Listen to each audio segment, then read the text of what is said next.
बिस्मिल्लाहिर्रहमानिर्रहीम। अस्सलाम वालेकुम नाज़रीन, आप यूट्यूब चैनल देख रहे हैं। मैं इमरान खान हूँ। बहुत बड़ी बड़ी खबरें हैं। सबसे पहले तो ये कि अभी एक नोटिफिकेशन आया है जिसमें इमरान खान साहब ने साबिक़ वज़ीर आला पंजाब परवेज़ इलाही साहब को 2 मरतबा ये वज़ीर आला पंजाब रहे और इनको परवेज़ इलाही साहब को बना दिया है अपनी पार्टी का सदर पाकिस्तान तहरीक इंसाफ का।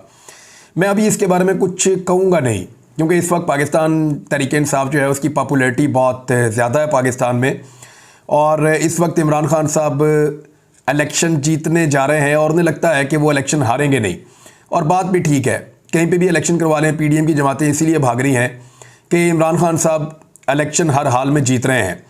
इस वक्त ये बात किसी को समझ नहीं आएगी, लेकिन वक्त ये बात साबित करेगा कि यहाँ इमरान खान साहब ने अपनी मकबूलियत के ज़ोम में एक गलती की है, और ये गलती सामने भी आएगी। परवेज़ इलाही साहब क्या हैं, कौन हैं, इसको इमरान खान साहब बेहतर अंदाज में जानते हैं। बहरहाल परवेज़ इलाही साहब के लिए एक बेहतरीन फ़ैसला है, और परवेज़ इलाही साहब या चौधरी ख़ानदान के लिए ये एक ऐसी सीट है या एक ऐसी मकबूल चीज़ है जिसकी उन्हें ज़रूरत थी। और एक ऐसी पार्टी जो इस वक्त पाकिस्तान की सबसे मकबूल पॉलिटिकल पार्टी है, उसका सदर का ओहदा मिलने पर परवेज़ इलाही साहब को वाकई मुबारकबाद मिलनी चाहिए। लेकिन क्या पाकिस्तान तहरीक इंसाफ ये डिज़र्व करती थी? इससे पहले एक फ़ैसला उस्मान बुज़दार का था, जिसके बारे में तमाम पाकिस्तान बार बार कहता रहा कि इमरान खान साहब का ये फ़ैसला ठीक नहीं था, लेकिन इमरान खान साहब अपने उस फैसले पर डटे रहे। अभी उन्होंने एक फ़ैसला और किया है, लेकिन इस वक्त किसी को समझ नहीं आएगी, और मैं इस पर अभी बात करना नहीं चाहता। मेरे पास बहुत कुछ है कहने के लिए और बहुत सारी चीज़ें हैं बेशुमार, लेकिन इसको यहाँ छोड़ देते हैं और वक्त पे छोड़ते हैं। जब वक्त आएगा तो पता चल जाएगा। ये मेरा इतना सा क्लिप आप संभाल के रखिएगा, और अगर किसी को कोई चीज़ जाननी है तो मेरे से रब्ता कर सकता है। अब जो खबरें हैं उनमें कुछ बड़ी खबरें ये हैं कि इमरान खान साहब को मिल गया है रिलीफ, यानी उन्होंने इस्लामाबाद हाई कोर्ट से रब्ता किया था। इस्लामाबाद हाई कोर्ट के कुछ कमेंट्स ऐसे थे जिन पे सारा दिन सोशल मीडिया पे बातचीत होती रही। जब ये बताया गया जज साहब को, चीफ जस्टिस जनाब मोहतरम इस्लामाबाद हाई कोर्ट को ये बताया गया कि इमरान खान साहब की जान ख़तरे में है, तो एक कमेंट उनका आया कि जान तो सबने अल्लाह ताला को देनी है और अल्लाह ताला की अमानत है। तो उसके बाद बहुत सारे लोगों ने कमेंट किया तो फिर तो सबको अपनी सिक्योरिटी छोड़ देनी चाहिए और अपनी हिफाजत का बंदोबस्त नहीं करना चाहिए। देखिए, इमरान खान वो लीडर है जिसके बारे में अदालत को भी ये बात जाननी पड़ेगी कि उनकी जान ख़तरे में है। उनके ऊपर पहले हमला हो चुका है, उनके ऊपर गोलियां चल चुकी हैं। ना सिर्फ गोलियां चल चुकी हैं, बल्कि उनके ऊपर पाकिस्तान भर के अंदर 77 मुकदमा दर्ज कर दिए गए हैं, और ये कोई आम बात नहीं है। अब इमरान खान कोई क्रिमिनल आदमी तो है नहीं कि धड़ाधड़ मुकदमा दर्ज हो रहे हैं। अदलिया को भी ये बात देखनी चाहिए कि ये मुकदमा क्या किसी शख्स के ख़िलाफ़ पूरे मुल्क में इस तरीके से दर्ज होते हैं। ये काम तभी होता है जब पाकिस्तान की एस्टेब्लिशमेंट और पाकिस्तान की हुकूमत ये मिलकर फ़ैसला कर ले कि इस शख्स को दीवार के साथ लगाना है और इसको रास्ता नहीं बनाने देना और इसको आगे नहीं निकलने देना। लेकिन मेरे ख़्याल में अभी इसमें इमरान खान साहब को जो एक रिलीफ मिला है वो भी आर्जी नौयत का है। 13 तारीख तक के लिए उन्हें कहा गया कि वो अदालत में पेश हो जाएं, तब तक के लिए उनको गिरफ़्तार नहीं किया जाएगा वो वाले केस में जो तोशाखाना वाला है। लेकिन 14 तारीख के लिए इलेक्शन कमीशन ने वारंट जारी कर दिया इमरान खान साहब के ख़िलाफ़। ये जो इलेक्शन कमीशन ने इमरान खान और फवाद चौधरी के वारंट गिरफ़्तारी जारी किए हैं, इसका हुक्म दिया है इलेक्शन कमीशन के मेंबर निसार दुरानी, शाह मोहम्मद जतोई, बाबर हसन भरवाना और जस्टिस रिटायर अकरामुल्ला। इन 4 रुकनी बेंच ने ये हुक्म दिया। इलेक्शन कमीशन ने तौहीन इलेक्शन कमीशन और चीफ इलेक्शन कमिश्नर की तौहीन के केस में वारंट गिरफ्तारी जारी किए हैं। इलेक्शन कमीशन ने हुक्म दिया है कि आईजी पुलिस 14 मार्च को इमरान खान और फवाद चौधरी को पेश करें। हुक्मनामे के मतन के मुताबिक इमरान खान और फवाद चौधरी दानिस्ता इल्तवा मांगते हैं। ये कमीशन की तज़हीक के मुतरादिफ है, इनका रवैया काबिल कबूल नहीं। इन दोनों की कमीशन के सामने गैर हाज़िरी दानिस्ता है। हुक्मनामे में कहा गया है कि गुज़िश्ता समात पर इमरान खान, फवाद चौधरी और ना उनके वकील इलेक्शन कमीशन के सामने पेश हुए। अब वो 14 तारीख रखने का मतलब ये है कि इमरान खान साहब 13 तारीख को इस्लामाबाद आएँ और इमरान खान साहब को गिरफ़्तार कर लिया जाए और 14 तारीख को उनको फिर पेश किया जाए इलेक्शन कमीशन के सामने। लेकिन जब एक मरतबा इमरान खान साहब गिरफ़्तार हो जाएंगे तो फिर FIR पे FIR दर्ज होती चली जाएंगी, और जितनी ज़्यादा FIR दर्ज होंगी उतनी देर तक इमरान खान साहब को अंदर रखने में मदद मिलेगी। अब ये भी एक खेल खेला जा सकता है, लेकिन ये काबिल ज़मानत है। एक तो इसमें इमरान खान साहब जमानत करवा सकते हैं, और दूसरा मैं एक फैक्ट आपके सामने रख देता हूं कि सेक्शन 10 के तहत जो है वो एक तौहीन अदालत का एक इख्तियार इलेक्शन कमीशन ऑफ पाकिस्तान के पास है, लेकिन उसको भी वकला ने लाहौर हाई कोर्ट में चैलेंज किया हुआ है, और इस मामले में लाहौर हाई कोर्ट में एक लार्जर बेंच भी बन चुका हुआ है। तो ये मामला इस वक्त सब जुडिस है। इलेक्शन कमीशन ऑफ पाकिस्तान के बारे में बार बार सुप्रीम कोर्ट ऑफ पाकिस्तान कुछ बातें बता चुकी है। एक ये बता चुकी है कि इलेक्शन कमीशन ना तो अदालत है, और दूसरा ना तो वो ट्रिब्यूनल है। अगर कोई ट्रिब्यूनल बनता है तो उसके अंदर कोई जज शामिल किए जाते हैं। इलेक्शन कमीशन खुद से कोई अदालत का इख्तियार इस्तेमाल नहीं कर सकता। इलेक्शन कमीशन के लिए ये मुमकिन नहीं है।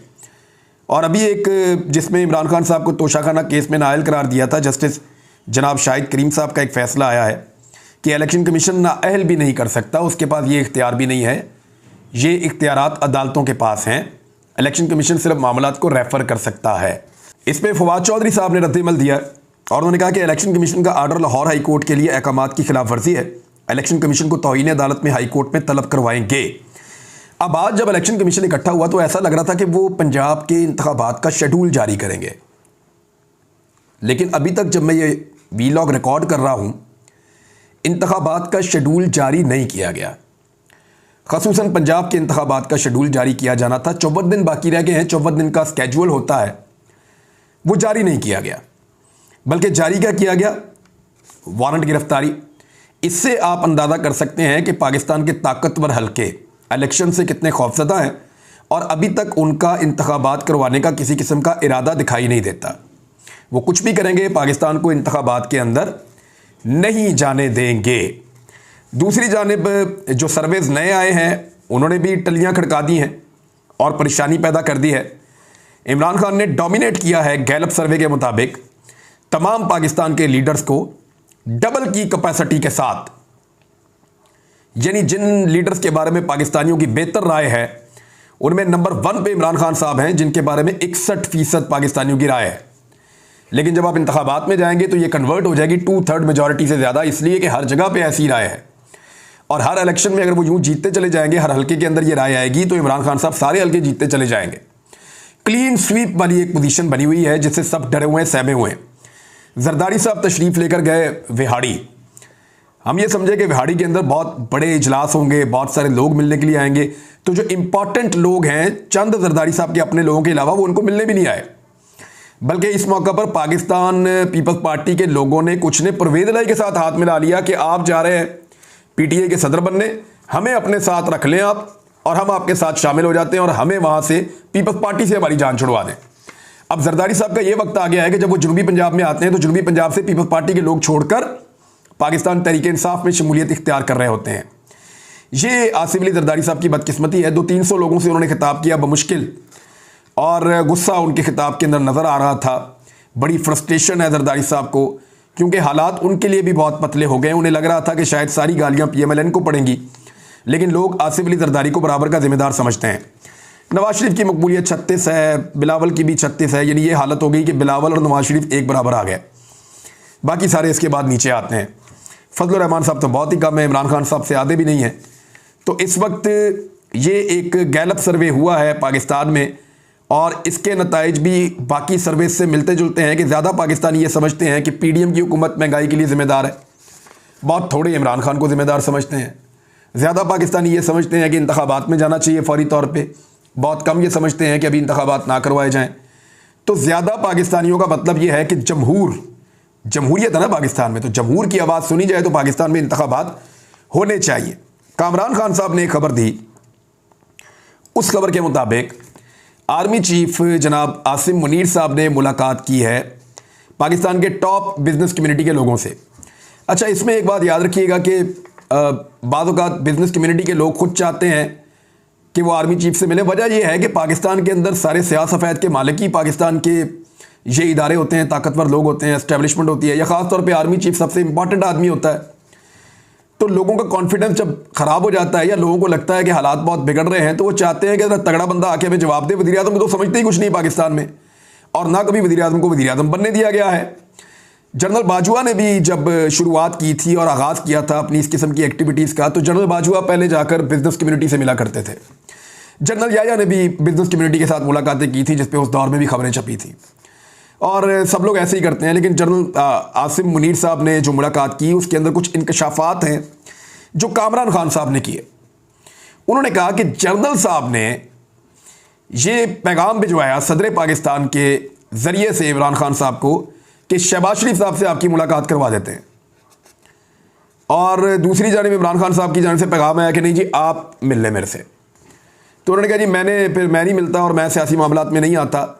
तो अब मामला ये है कि एक तो आसिम मुनीर साहब की जो मुलाकात है ये तो फाइनेंस मिनिस्टर के करने के काम है कि वो बिज़नेस कम्युनिटी से मिले, लेकिन क्योंकि पाकिस्तान के अंदर ये एक पुरानी रवायत रही है कि आर्मी चीफ जो है वो बड़ा अहम रोल होता है उनका, लॉ एंड ऑर्डर का हो जाए और बहुत सारी चीज़ें हैं, इकॉनमी का हो जाए, फॉरेन पॉलिसी का हो जाए, दाखिली मामलात का हो जाए, जिसके अंदर आईनी नुक्ता नज़र से आर्मी चीफ का कुछ लेना देना नहीं है, लेकिन लोग उनकी तरफ देख रहे होते हैं कि 70 साल की तारीख ही ये है, 70 साल से कंट्रोल है। तो अब आर्मी चीफ की एक तो ये मुलाकात जो है ये उनके आईनी नुक्ता नज़र से जो उनका रोल है उससे बाहर है। बहुत सारे लोग ये बात कर रहे हैं, सोशल मीडिया भरा पड़ा है इस बात से, लोग ये गिला कर रहे हैं। दूसरी जानिब आर्मी चीफ का ये कहना कि वो सियासत में रोल प्ले नहीं करना चाहते, और साथ में ये भी कहना कि वो सियासत में सहूलतकारी करवाना चाह रहे हैं शहबाज शरीफ और इमरान खान की मुलाकात करवा के। ये एक तरफ वो कह रहे हैं मैं ये नहीं करना चाहता, और एक तरफ वो ये करना भी चाह रहे हैं। तो ये दो बातें एक साथ कुछ समझ नहीं आ रही, और ये कामरान खान साहब क्लेम कर रहे हैं। आर्मी चीफ या DG ISPR उसके ऊपर कोई एक स्टेटमेंट दे के इसको निगेट कर सकते हैं या इसको गलत करार दे सकते हैं, मुमकिन है कि वो ऐसी कोई बात करें। हाँ, लेकिन ये है कि PTI का इस पे जवाब आ गया है।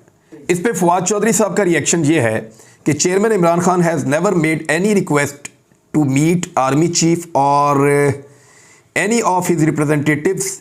Likewise, President has never approached Chairman Pakistan Tehreek-e-Insaf with any suggestion of Army Chief for meeting Shehbaz Sharif. Speculations in this regard are baseless.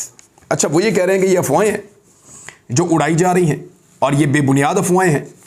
Imran Khan साहब ने कभी भी आर्मी चीफ से या उनके किसी नुमाइंदे से मिलने की किसी ख्वाहिश का इजहार नहीं किया, और ना ही सदर पाकिस्तान कभी आर्मी चीफ का पैगाम ऐसा लेकर आए कि शहबाज शरीफ साहब से आपकी मुलाकात करवा देते हैं।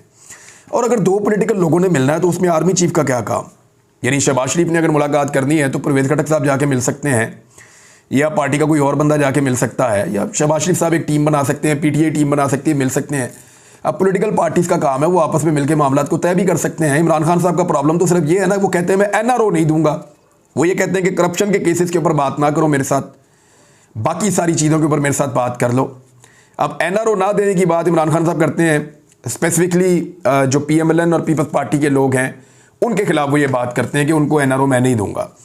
अब इस मामले में ये डिनाया आ गया पाकिस्तान तहरीक-ए-इंसाफ की जानिब से, और ख़बर आ गई बिजनेस कम्युनिटी की जानिब से।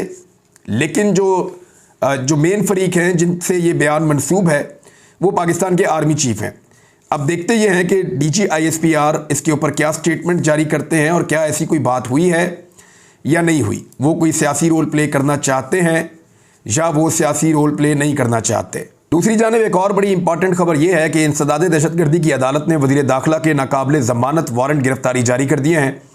गुजरावाला में इंसदाद दहशतगर्दी की खसूसी अदालत ने राणा सनाउल्लाह के खिलाफ थाना इंडस्ट्रियल एरिया गुजरात के मुकदमे की समाअत की। वफाकी वज़ीर दाखिला राणा सनाउल्लाह पेश नहीं हुए। उनके वकला ने हाज़िरी की माफ़ी की दरख्वास्त दायर करते हुए कहा कि हुकूमती उमूर की वजह से राणा सनाउल्लाह आज अदालत में पेश नहीं हो सकेंगे, आइंदा पेशी पे हाजिर हो जाएंगे। इंसदाद दहशतगर्दी की अदालत ने केस का फैसला सुनाते हुए राणा सनाउल्लाह के नाकाबिल ज़मानत वारंट गिरफ्तारी जारी कर दिए और DPA गुजरात को राणा सनाउल्लाह को 28 मार्च को गिरफ्तार करके पेश करने का हुक्म जारी कर दिया है। टाइम काफ़ी मिल गया राणा सनाउल्लाह साहब को 28 मार्च तक का, जबकि इमरान खान साहब को इतना टाइम अदालतों से नहीं मिल रहा। लेकिन अच्छी बात है, राणा सनाउल्लाह साहब को टाइम मिल गया। वो वज़ीर दाखिला भी हैं पाकिस्तान के, और इस वक्त एस्टेब्लिशमेंट का हाथ राणा सनाउल्लाह साहब के सर पे है। लेकिन मुईद पीरज़ादा की खबर के बाद मेरा मशवरा यही है कि राणा सनाउल्लाह साहब को चाहिए कि वो अपनी हिफाजत का बंदोबस्त करें, क्योंकि जिनके हाथों में वो खेल रहे हैं या जिनको वो इस्तेमाल कर रहे हैं और वो राणा साहब को इस्तेमाल कर रहे हैं, इनका कोई पता नहीं। ये अपने मफाद के लिए राणा साहब को जो है वो वाकई में मुईद पीरज़ादा के बकौल वो फड़काया जा सकता है। तो राणा साहब को एहतियात करनी चाहिए और अपनी बचत करनी चाहिए। थोड़ा सा पहले आपको याद होगा शहबाज शरीफ साहब ने बड़ी बगलें बजाई थी और बड़ा रोला डाला हुआ था पाकिस्तान के अंदर कि इतना पैसा पाकिस्तान में आ रहा है, हमने डोनर कॉन्फ्रेंस कर दी, हमें बहुत पैसा मिल गया, जितना लेने गए थे उससे ज़्यादा लोगों ने इमदाद दे दी, लेकिन नहीं मिली। यानी अक़वाम मुत्तहिदा के तर्जुमान जो हैं उनका एक स्टेटमेंट आया और उन्होंने न्यूज़ ब्रीफिंग वो दे रहे थे, तो उनसे जब सवाल पूछा गया कि जनवरी में वादा की गई ज़्यादातर रकम कहाँ गायब है, जिस पर उनका कहना था कि गायब है क्योंकि लोगों ने अभी तक दी नहीं है, क्योंकि इस वक्त जो पाकिस्तान के अंदर हुकूमत मौजूद है इस पे लोग ट्रस्ट नहीं करते।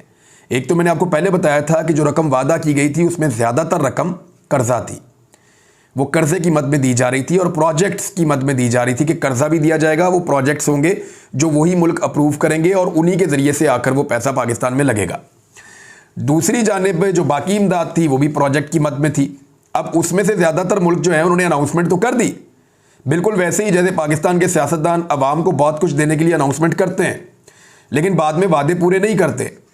इसी तरह वादा तो कर दिया गया बड़े बड़े मुल्कों की जानिब से कि पाकिस्तान की वो मदद करेंगे, लेकिन पाकिस्तान को इमदाद की वो रकम दी नहीं गई। वादे किए गए थे लेकिन उस वक्त जितने के इश्तिहार लगाए गए थे ना पाकिस्तान में, लगता है अभी तक उतने पैसे भी पाकिस्तान को वसूल नहीं हो सके हैं। उधर एक और इंटरेस्टिंग चीज़ मैं आपको बताता हूँ, फवाद चौधरी पे और शाह महमूद कुरैशी साहब के खिलाफ एक और मुकदमा दर्ज कर लिया गया है और मुकदमा जो है वो मोहम्मद वसीम सब इंस्पेक्टर है उसकी मुद्दईयत के अंदर दर्ज किया गया है। 373 नंबर है मुकदमे का। मुकदमा बड़ा मज़ेदार है। इस मुकदमे में यह है कि ये दोनों बाहर आके प्रेस कॉन्फ्रेंस कर रहे थे। इनकी प्रेस कॉन्फ्रेंस की वजह से रोड जो है उसमें खलल पैदा हो गया ट्रैफिक में। बात यह है कि वहाँ पिछले 3-4 महीने से मीडिया ऐसे ही मौजूद है और जहाँ पे छोटा मोटा इवेंट होता है वहाँ पे मीडिया मौजूद होता है, मीडिया की DSNGs गाड़ियाँ आके लगती हैं तो रोड तो ब्लॉक होता है, लेकिन आज तक कभी हमने इस तरह का पर्चा होता हुआ नहीं देखा। लेकिन यहाँ पे ये मुकदमा दर्ज किया गया और मुझे लगता है कि अगली मरतबा इस बात पे भी मुकदमा दर्ज किया जाएगा कि ये छत पे चढ़े हुए थे, हमें घूर रहे थे। फिर उसके बाद मुकदमा दर्ज किया हुआ था इस आदमी ने नाश्ते में 2 अंडे खा लिए, इसको 1 खाना था। अगली मरतबा मुकदमा दर्ज कर लिया जाएगा कि ये चलता हुआ पीछे मुड़ के देखता है, बगैर इंडिकेटर दे हुए पैदल चल रहा है। यानी अजीबोगरीब किस्म की मुझे चीज़ें लग रही हैं और ये बचकाना किस्म के मुकदमात पाकिस्तान में दर्ज किए जा रहे हैं। ये चीज़ें किसी और को नुकसान पहुँचाएँ या ना पहुँचाएँ। देखिए Mohsin Naqvi he is no one, Shahbaz Sharif, ये लोग भी सियासत आज कर रहे हैं कल नहीं होंगे। और PDM की जमातें, ये जमातें जो हैं ये कहीं ना कहीं अपनी इज्जत बहाल कर लेती हैं, पब्लिक के अंदर रहती हैं, लेकिन इसका खुमियादा पाकिस्तान की इस्टेब्लिशमेंट को और पाकिस्तान के उन इदारों को भुगतना पड़ेगा जो इस गंदे खेल के अंदर अपने आप को गंदे से गंदा करते चले जा रहे हैं। अब तक के लिए इतनी, अपना ख्याल रखिएगा, अपने चैनल का भी। अल्लाह हाफ़िज़।